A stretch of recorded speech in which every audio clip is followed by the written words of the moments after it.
छत्तीसगढ़ी गाने देखने के लिए हमारे YouTube चैनल को सब्सक्राइब करें और नए अपडेट्स जानने के लिए बेल आइकन के बटन को क्लिक करें।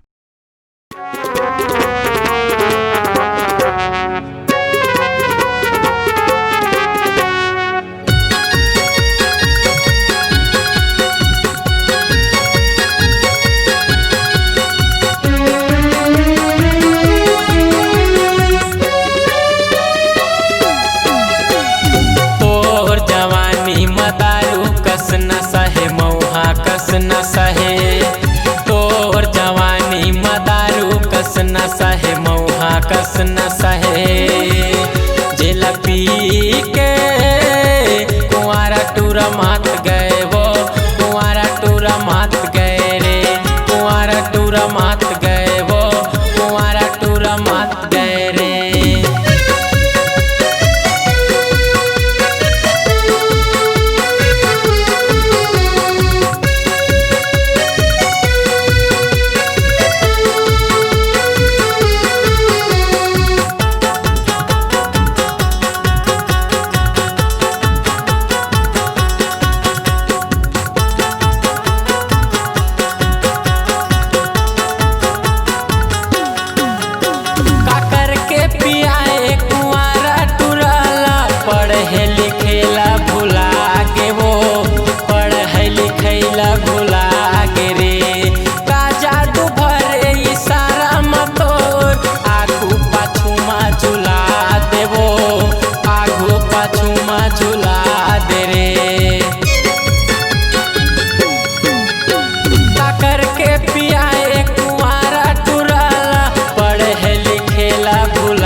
वो जोगनी कसबर थे तोर चेहरा वो चंदा कसबर थे वो जोगनी कसबर थे जिला देख के कुंवारा टूरा मात गए वो कुंवारा टूरा मात गए रे कुंवारा टूरा मात गए वो कुंवारा टूरा मात गए रे।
टेंशन वो तोर बोली मरस भरे हव जोश भरे हे तोर बोली मरस भरे हव जोश भरे हे जेला सुन के कुंवारा टूरा मात गए वो कुंवारा टूरा मात गए रे तोर जवानी मदारू कस न सहे मऊहा कस न सहे तोर जवानी मदारू कस न सहे मऊहा कस न सहे जेला पी के कुंवारा टूरा मात गए वो कुंवारा टूरा मात गए रे कुंवारा टूरा मात गए वो कुंवारा टूरा मात गए रे कुंवारा टूरा मात गए वो कुंवारा टूरा मात गए रे कुंवारा टूरा मात गए वो कुंवारा टूरा मात गए रे।